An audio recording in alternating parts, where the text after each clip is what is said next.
రాత్రి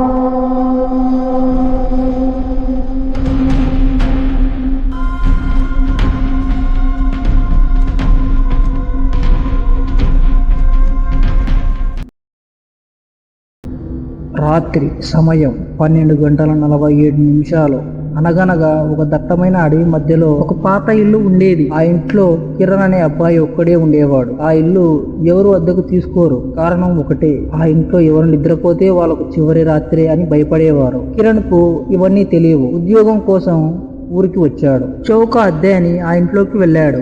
రాత్రి సమయం అయింది. రాత్రి నిశ్శబ్దం. గాలి కూడా ఊపిరి ఆపుతున్నట్టు ఉంది.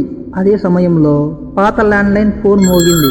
కిరణ్ షాక్ అయ్యాడు. ఇక్కడ కూడా ఫోన్ పనిచేస్తుందా అని మనసులో అనుకున్నాడు. నెమ్మదిగా వెళ్లి ఫోన్ ఎత్తాడు. అవతల నుంచి చాలా నెమ్మదిగా ఒక గొంతు, నువ్వు తలుపు వెనుక నిలబడ్డావు కదా. ఆ మాటలు విన్న కిరణ్ కి గుండె ఆగిపోయినంత పని అయింది. అప్పుడు అతను కిటికీ దగ్గరే ఉన్నాడు. ఎవరికీ కనిపించలేదు.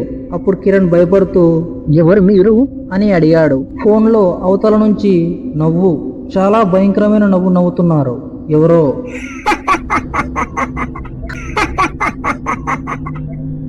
సడన్ గా అవతల నుంచి, 3 నిమిషాల్లో నువ్వు చనిపోతావు.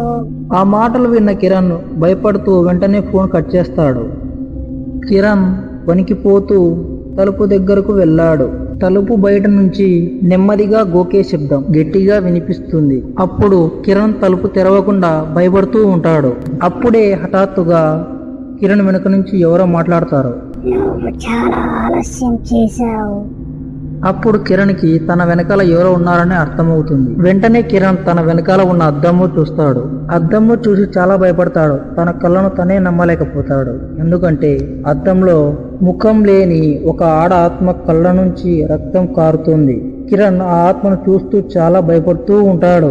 ఆ దయ్యం చాలా భయంకరంగా ఉంటుంది. ఆ దయ్యం కిరణ్ చూస్తూ నవ్వుతూ ఉంటుంది. కిరణ్ చాలా భయపడుతూ ఉంటాడు. కిరణ్ కేక వేసేలోపే లైట్స్ ఆఫ్ అవుతాయి. మొత్తం చీకటి. ఆ చీకటిలో ఒక పెద్ద అరుపు. ఆ దయ్యం కిరణ్ చంపేస్తుంది. మరుసటి ఉదయం పోలీసులు ఆ ఇంట్లోకి వస్తారు. కిరణ్ మృతదేహం ఫోన్ పక్కనే ఉంటుంది.